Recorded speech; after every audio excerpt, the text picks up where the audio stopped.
Good morning students. तो हमारा जो रिडम्पशन ऑफ डिबेंचर्स का चैप्टर चल रहा है वो हमारा ऑलमोस्ट ख़त्म हो चुका है। उसमें हमारा जो लास्ट के टॉपिक्स कुछ कुछ बचे हुए हैं, छोटे छोटे से टॉपिक। तो हमारा जो हमने लास्ट लेक्चर में किया था वो था इंश्योरेंस पॉलिसी के थ्रू रिडम्पशन। उसका अब उसी में हमारा सेकंड पॉइंट आता है कि अगर आपको रिडम्पशन जो है इंस्टॉलमेंट्स में करनी हो, redemption of debentures in installment by drawing of lots. इसका मतलब क्या होता है कि देखो आपने जो अभी तक हमने जो सम्स करे हैं, न्यूमेरिकल क्वेश्चंस करे हैं, उनमें ये है कि आपको एक्स अमाउंट का रिडम्पशन करना है आफ्टर वाई ईयर्स। ठीक है, कुछ भी इसमें आप अपना ले सकते हो, जैसे अमाउंट ले लो, यहाँ पे कितना भी आपको लेना है, साल ले लो, 4-5 साल। तो अब तक हम जो रिडम्पशन करते थे वो लमसम रिडम्पशन करते थे। ठीक है, कि 4 साल के बाद हमने जितना डिबेंचर इशू किया था उनकी एक साथ रिडम्पशन करनी है। उस एक साथ रिडम्पशन का लोड एकदम ना पड़े, इसीलिए हम अपना डीआरआर बनाते थे, सिंकिंग फंड बनाते थे। ठीक है, तो अब क्या कह रहा है ये कि हमें जो रिडम्पशन करनी है, हमें सिंकिंग फंड तो बनाना है, डीआरआर भी बनाना है हमें, लेकिन हम अपनी रिडम्पशन जो है एक साथ नहीं करते, उसको पार्ट्स में डिवाइड करके करते हैं। कि हमारे पास मान लो 10 लाख की हमने रिडम्पशन करनी है और आफ्टर 10 ईयर्स करनी है, तो हम क्या करेंगे, इसको 10 ईयर्स में डिवाइड कर लेंगे। हमारा 1 लाख पर ईयर आता है, कि मतलब कि हमें हर साल 1 लाख रुपए की डिबेंचर्स की रिडम्पशन करनी है। इस मेथड को कहते हैं redemption of debentures in installments. इसका मतलब आपने एक साथ रिडम्पशन नहीं करी है, आपने लोट्स में रिडम्पशन करी है अपने डिबेंचर्स की। इस मेथड में वो ये कहते हैं, इस प्रोसीजर को और क्या कहा जाता है, ड्राइंग बाय लॉट्स। ठीक है, ये रहा, ये आपका शॉर्ट फॉर्म में भी आ सकता है, जैसे शॉर्ट नोट आते हैं जो फर्स्ट क्वेश्चन कंपलसरी होता है 4 मार्क्स के, उसमें भी आ सकता है ये क्वेश्चन। तो इसको छोड़ना मत, इस टॉपिक को। इसके अंदर जो लिखा है वो मैंने तुम्हें समझाई दिया है।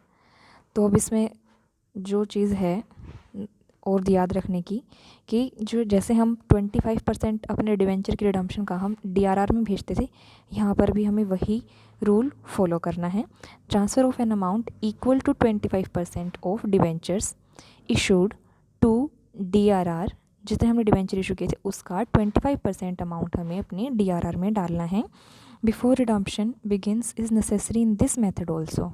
कभी आप सोचो कि इंस्टॉलमेंट्स में तो कर ही रहे हैं तो डीआरआर बनाने की ज़रूरत नहीं है, लेकिन ऐसा नहीं है। इस मेथड में भी आप डीआरआर बनाएंगे और डीआरआर में कितना अमाउंट डालेंगे, 25% ऑफ डिवेंचर्स जो आपने इशू किए था। फिर ये कहते हैं कि it may be noted that proportionate amount of DRR will be transferred to the general reserve in case of redemption in installments. आप इंस्टॉलमेंट में रिडम्पशन कर रहे हो तो आपको डीआरआर का पहले डीआरआर भी वैसे बनाना है और डीआरआर का अमाउंट आपको फिर जनरल रिजर्व में भी उसी तरह ट्रांसफ़र करना है जैसे अब तक आप करते आए हो। तो इसका जो न्यूमेरिकल क्वेश्चन है वो देखो, 1 अप्रैल 2014 को गोमती लिमिटेड ने 6000 डिवेंचर्स इशू करे हैं, 100 रुपीज़ का ईच है, due to redemption of 5% premium है in 3 equal installment starting from 31 March 2016 से। 14 में उसने इशू किए हैं, 16 से उसने रिडम्पशन करनी शुरू करी है। Company complied with the requirements with respect to investment made in the government securities on 30 अप्रैल 2015 को उसने गवर्नमेंट सिक्योरिटीज़ में भी इन्वेस्टमेंट करी है। पास journal entries and ledger account. तो हम जर्नल एंट्रीज करेंगे, सिर्फ लेजर आप खुद बना लेना। देखो 2016 से उसने रिडम्पशन शुरू करी है, तो हमें डीआरआर जो बनाना होता है अपना, वो 1 साल पहले बनाना शुरू करना होता है जब से हमने रिडम्पशन करनी होती है। तो 1 साल पहले क्या बनेगा, 2015। तो 31 मार्च 2015 से हम अपना डीआरआर क्रिएट करना शुरू करेंगे और कितना अमाउंट जाएगा वहाँ पर, 25% ऑफ द डिवेंचर्स इशूड। हमारे यहाँ डिवेंचर्स इशू कितने के हुए हैं, 6000 डिवेंचर्स हैं, 100 ईच है। कितना हो गया हमारा, 6 लाख रुपीज़ के हमारे डिवेंचर्स हो गए ये, मल्टीप्लाई 25% इसका, मतलब कि 1.5 लाख का अमाउंट आपने कहाँ भेजना है, अपने डीआरआर में। तो फर्स्ट अब हमारी जो एंट्री बनेगी वो क्या होगी, statement of P&L account debit to DRR. DRR open हुआ हमारा 1.5 लाख से। अब हमने क्या करना है, 31 मार्च 2015 की है ये। फिर हमने 30 मार्च को इसकी क्या करनी है, इन्वेस्टमेंट करनी है। DRR investment account debit to bank 30,000। हमारा जो एक और रूल था वो क्या था कि हमें 15% of face value of debentures to be redeemed, उसकी फर्स्ट हमें वो इन्वेस्टमेंट करनी होती थी। तो हमारा जो फर्स्ट इंस्टॉलमेंट है, देखो 6 लाख है ना, और 3 साल में रिडम्पशन करनी है, तो हर एक साल कितना का बनी रिडम्पशन, 2 लाख की बनी। तो 2 लाख का, और हमारा जो DRR के साथ एक अलग रूल था इन्वेस्टमेंट करने का, वो क्या था, हमारा जितना हमने रिडम्पशन करनी है उसका 15% अमाउंट हमें अपना इन्वेस्ट करना होता है। तो 2 लाख का 15% क्या बना आपका 30,000। आप 30,000 इस साल के लिए इन्वेस्ट करोगे। ये 2 हमारे रूल्स हैं जो हर मेथड में हमें फॉलो करने हैं। फर्स्ट DRR क्रिएट करना, फिर इन्वेस्टमेंट करना। इसमें हमें बोला भी है कि उसने इन्वेस्टमेंट के रूल्स को फॉलो किया है, इसीलिए हमने इन्वेस्टमेंट की एंट्री करी है। फिर अब कहते हैं कि हमें डिवेंचर्स 2016 में हमारी वो जो रिडम्पशन है वो ड्यू हो गई है। ठीक है, तो रिडम्पशन को ड्यू करने की एंट्री करेंगे। 8% डिवेंचर, देखो हमारी रिडम्पशन की एंट्री क्या होती है जब ड्यू होती है, डिवेंचर टू डिवेंचर होल्डर होती है। ठीक है, अब हमें रिडम्पशन जो करनी है वो प्रीमियम पे करनी है, तो एक्स्ट्रा एंट्री हमारी कहाँ आ जाएगी, एक प्रीमियम बी अमाउंट डेबिट हो जाएगा हमारा। ठीक है, तो एंट्री करो। 8% डिवेंचर्स हैं हमारे, ये हमारे 8% डिवेंचर्स हैं। कितना परसेंट प्रीमियम है इसका, 5% प्रीमियम है। तो इसकी एंट्री हमारी जो बनेगी, 8% debenture account debit 2 lakh, 6 lakh का 1 साल का अमाउंट 2 लाख है जो हमें रिडीम करना है, फर्स्ट ईयर है ये। 2 डिवेंचर होल्डर, और प्रीमियम कितना है हमारा, premium on redemption of debenture, premium बनेगा हमारा ये 10,000 का। ये कैसे बना, 2 लाख का है आपका ये, और इसका 5% प्रीमियम निकाल लो, आपका 10,000 का अमाउंट आपका क्या हो गया, ये प्रीमियम है। दोनों मिला के डिवेंचर होल्डर 2,10,000। इसके बाद आपको बैंक से पे करना है। ये थी हमारी ड्यू की एंट्री। अब हमारा पे करने की, डिवेंचर होल्डर टू बैंक 210। फिर हमें क्या करना है, इतने ही अपना जितना हमारा DRR बना था उसका प्रोपोर्शनेट अमाउंट हम अपने जनरल रिज़र्व में ट्रांसफ़र करना है। तो हमने DRR जो बनाया था वो कितने का था, 1.5 लाख का। फर्स्ट ईयर में हमारा कितना अमाउंट जाएगा, 3 साल का है ना टोटल, तो फर्स्ट ईयर में हमारा जाएगा 50,000। तो हमारी एंट्री हो गई ये 50,000 से। फिर यही आपकी सेम एंट्री 2017 में होंगी। देखो सेम है जो हमारी 2016 की थी, ये देखो सेम एंट्रीज़ हैं। ऐसे ही आपकी सेम एंट्रीज़ 2018 की होंगी, इनको एक नज़र में आप देख लेना। ठीक है, सेम है हमारी सारी एंट्रीज़। अब हमारा सेकंड कंसेप्ट आता है रिडम्पशन। जब हम करते हैं डिवेंचर्स की, हम अपने डिवेंचर्स को शेयर्स में कन्वर्ट कर लेते हैं। आपने जब हमने शुरू के लेक्चर्स में पढ़ा था आप लोगों ने, आपको याद हो तो, आपके डिवेंचर्स जो हैं एक कन्वर्टिबल टाइप के डिवेंचर्स भी होते हैं। उसमें क्या फ़ीचर्स थे उनकी, कि एक टाइम के बाद अपने डिवेंचर्स को इक्विटी शेयर्स में कन्वर्ट करते हो। तो जो कन्वर्टिबल डिवेंचर होते हैं वो तो सारे कन्वर्ट हो जाते हैं, और कुछ डिवेंचर्स ऐसे होते हैं जिनका कुछ पोर्शन कन्वर्ट होता है। ठीक है, तो जैसे मान लो एक्स अमाउंट का डिवेंचर है, उसका A portion B portion, A portion जो है वो कन्वर्टिबल है, और बी पोर्शन है जो वो नॉन कन्वर्टिबल है। ठीक है, तो जब आप इनकी रिडम्पशन करते हो after a specific period of time, तो जितना पोर्शन कन्वर्टिबल है उसको आप सिर्फ उसी पोर्शन को आप क्या करोगे, शेयर्स में कन्वर्ट कर दोगे, और बाकी जो पोर्शन बचा उससे आप एज ए डिवेंचर ही कंटिन्यू रखेंगे। इसमें ये सब लिखा हुआ है। तो ये रूल्स हैं, थोड़ा सा नॉलेज के लिए पढ़ लेना इनको। यहाँ पे वो देखो क्या कह रहा है कि डिवेंचर में B redeemed by conversion into shares with the term of issue companies act क्या कहता है कि नॉन कन्वर्टिबल पोर्शन है डिबेंचर्स का, वो रिडीम्पशन कन्वर्जन के थ्रू नहीं किया जा सकता। Which were issued by convertible debentures can be redeemed by conversion. जो डिबेंचर्स कन्वर्टिबल करके इशू करे गए थे उन्हीं को कन्वर्जन के थ्रू रिडम्पशन किया जा सकता है। इसके लिए सेबी की आपकी रूल्स रेगुलेशंस हैं, वो देखो क्या है। सेबी क्या है, हमारा मार्केट को रेगुलेट करता है, रेगुलेटर है, इसीलिए इसने रेगुलेशंस बनाई हुई हैं। सेबी की देखो क्या गाइडलाइंस है कि when the conversion is to be made, जब वो कन्वर्जन करना है वो कब होगा, after 18 months from the date of allotment. जब आपने ऐसे डिवेंचर्स की अलॉटमेंट करे 18 महीने हो गए हों, but before 36 month any conversion in the part of whole and shall be optional. 18 महीने हो गए हों आपके अलॉटमेंट को, बट बिफोर 36 मंथ, इनके 18 से 36 मंथ के बीच में आपका कन्वर्जन हो सकता है, वो ये कह रहे हैं। अब इसकी ट्रीटमेंट देखो, ट्रीटमेंट इसका बिल्कुल सिंपल है। यहाँ पर वो कह रहा है कि there is no requirement of creating DRR और investment of 15% amount in case of redemption by conversion.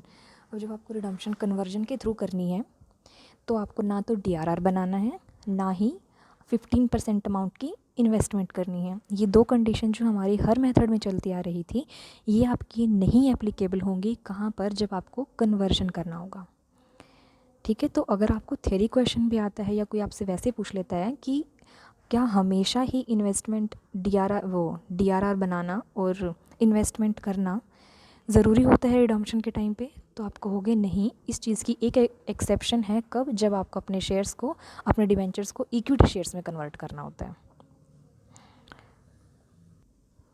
इसकी जो अकाउंटिंग ट्रीटमेंट होगा वो बिल्कुल सेम होगा, बस आपके छोटा सा चेंज आएगा। देखो, सबसे पहले आपको ड्यू ही करनी है डिवेंचर टू डिवेंचर होल्डर, और जब पे करने की बारी आएगी तो आपको पे नहीं करना है, आपकी शेयर कैपिटल इंक्रीज़ हुई है तो आपको क्या करना है, डिवेंचर होल्डर टू बैंक नहीं करना, बैंक की बजाय क्या करना है, टू शेयर कैपिटल। ठीक है, आगे वो कहता है कि if new shares are issued at premium, तो सिक्योरिटी प्रीमियम क्रेडिट होगा in the above mentioned entry. इसमें अगर आपकी रिडम्पशन पे, आपकी जो रिडम्पशन हो रही है बाय कन्वर्जन, अगर वो प्रीमियम पे हो रही है तो आपको सिक्योरिटी प्रीमियम को क्रेडिट करना है। वो ये कह रहा है किसके साथ क्रेडिट हो जाएगा, to share capital to security premium account, ये आपकी एंट्री बन जाएगी। अब इसका न्यूमेरिकल पोर्शन देखो, इसका जो एग्ज़ाम में जो सम आता है, आ सकता है जो, वो इस तरीके से आता है कि देखो, जैसे 15 मार्क्स का आपका न्यूमेरिकल क्वेश्चन आता है तो एग्जामिनर पर डिपेंड करता है, या तो 15 मार्क्स का कंप्लीट आपको रिडम्पशन वाला वो दे देगा इस चैप्टर में से, जिसमें आपको सिंकिंग फंड बनाना होता है, इन्वेस्टमेंट करनी होती है, जिससे अब तक हमने करा है। ठीक है, अगर ऐसा ना दे तो ऐसे भी दे सकता है पार्ट करके 7 और 8 मार्क्स में, कि आपको 7 मार्क्स में ये दे दे जिसके ये 3 पार्ट्स हों इस तरीके से, और बाकी 8 मार्क्स में आपको कोई दूसरा थियरी पोर्शन दे दे। ठीक है, तो अगर एग्जामिनर को ये हो जाता है कि उसने इस चैप्टर से थियरी और प्रैक्टिकल दोनों चीज़ें कवर करनी है, तो वो इस तरीके से आपका क्वेश्चन फॉर्म करता है। तो इसीलिए आपको कुछ भी छोड़ना ज़रूरी, मतलब गलत होगा अगर आप कुछ भी छोड़ के जाओगे तो। इसका न्यूमेरिकल पोर्शन देखो कि ए लिमिटेड ने 4000 डिबेंचर्स रिडीम करे हैं 100 days by converting them into equity share at 100 each at par. It's very simple, at par है, 4000 है, 100 का है, 4 लाख हो जाएगा। ठीक है, तो देखो एंट्री करनी 12% debenture to debenture holder 4 lakh 4 lakh, फिर debenture holder to equity share capital 4 lakh 4 lakh. Simple first case. Second case में आ जाओ, वहाँ पे यह कहता है कि 1200 रिडम्पशन करनी है डिवेंचर्स की, 500 का एक है, तो कितने बन गए देखो, रिडम्पशन कितने की बनी, 12 पंचे 60, 20 ये, तो कितना बन गया आपका 6 लाख। इसका मतलब आपको 6 लाख की डिवेंचर्स की रिडम्पशन करनी है। फिर आगे कहता है कि कैसे करनी है, 12% प्रेफरेंस शेयर्स में इनको कन्वर्ट करेंगे। 14% डिवेंचर थे, इनको 12% प्रेफरेंस शेयर्स में कन्वर्ट कर, पहले इक्विटी शेयर्स में कन्वर्ट किया था, अब प्रेफरेंस शेयर्स में कन्वर्ट किया है of 10 each at a premium of 2 rupees per share. First entry आपकी ड्यू की करोगे, ड्यू की एंट्री करो, 14% debenture to debenture holder 6 lakh 6 lakh. इसके बाद उनको पे करना है, सिक्योरिटी प्रीमियम पे है, तो debenture holder account debit 6 lakh, to 12% preference share capital to security premium account. अब आपके वो जो 6 लाख थे ये डिवेंचर्स का अमाउंट है, आपको इसको शेयर्स में कन्वर्ट करना है, जबकि दोनों की डिनोमिनेशन भी अलग है। देखो जो डिवेंचर्स था वो आपका 500 का था, अब आपका शेयर्स की जो डिनोमिनेशन है वो 10 रुपीज़ की है, तो आपको इसमें नंबर ऑफ़ शेयर्स निकालने पड़ेंगे। 6 लाख अमाउंट हो गया टोटल, और शेयर्स में कितने से डिवाइड करेंगे इसको, 12 से। 10 रुपये का नॉमिनल वैल्यू है उसकी, फेस वैल्यू है, और 2 रुपये का उसका सिक्योरिटी प्रीमियम है, तो उसका जो टोटल वैल्यू बनी 12 की। 6 लाख डिवाइडेड बाई 12, 50,000 ये आपके शेयर्स आ गए। तो इस 50,000 को 10 से मल्टीप्लाई करोगे तो शेयर कैपिटल में जाएगा, 2 से मल्टीप्लाई करोगे तो प्रीमियम में जाएगा। 5,000 50,000 गुना 10, 50,000 गुना 2, ये हो गया। नेक्स्ट है आपका ये डिस्काउंट का केस बनता है कि 4700 डिवेंचर्स हैं, 100 रुपीज़ का एक है, तो जो आप ड्यू करोगे वो कितने से करोगे, 4700 मल्टीप्लाई 100, 4,70,000 से आप ड्यू करोगे। फिर कहते हैं converting them into 15% new debentures में ही किया है, of 100 each at discount of 6%। अब शेयर्स को तो हम डिस्काउंट पे इशू नहीं करते हैं, डिवेंचर्स को तो कर ही सकते हैं, तो उसने डिवेंचर्स में ही कन्वर्ट कर लिए अपने अलग क्लास में 15%, पहले 10% थे, अब 15% की डिवेंचर्स में कन्वर्ट करा है उसने। तो ड्यू की एंट्री तो 470 से ही होएगी। देखो डिवेंचर टू डिवेंचर होल्डर 470। अब नेक्स्ट आ जाओ पे करने की, डिवेंचर होल्डर टू, डिस्काउंट तो हम डेबिट करते हैं, discount account debit to debentures account. अब शेयर कैपिटल नहीं होना, क्यों, क्योंकि हमने शेयर्स में थोड़ी ना कन्वर्ट किया है, हमने डिवेंचर्स में कन्वर्ट किया है। टू डिवेंचर अकाउंट 470 है, इसको किससे डिवाइड करेंगे, 94 से, क्यों, 100 रुपीज़ का है, उसको हमने 6% के डिस्काउंट पे इशू किया है, तो 100 माइनस 6, 94 रुपीज़ की उसकी वैल्यू बनती है, इसलिए हमने उसको 94 से डिवाइड करके डिवेंचर्स की क्वांटिटी निकाली है कि कितने डिवेंचर्स कन्वर्ट होंगे इतने अमाउंट में। तो 5,000 के वो डिवेंचर बने, 100 रुपये का तो है ही है, तो 50,000 गुना 100, 5 लाख यहाँ, और 6 रुपये का डिस्काउंट है, 30,000 का डिस्काउंट यहाँ पर। इसके साथ आपका जो चैप्टर है वो सिर्फ 1-2 टॉपिक और रह गया, छोटे छोटे से हैं, उनको अगर आप छोड़ भी दोगे तो इतना कोई इशू नहीं है, बट मैं देखूँगी अगर उन्हें कवर कराना है कि नहीं। एक तरह से आप यही सोचो कि आपका डिवेंचर का रिडम्पशन कंप्लीट हो चुका है, तो यहाँ तक आपका पोर्शन जो है वो बिल्कुल पक्का होना चाहिए। नेक्स्ट लेक्चर हम अपना नेक्स्ट आगे हम नेक्स्ट लेक्चर में करेंगे।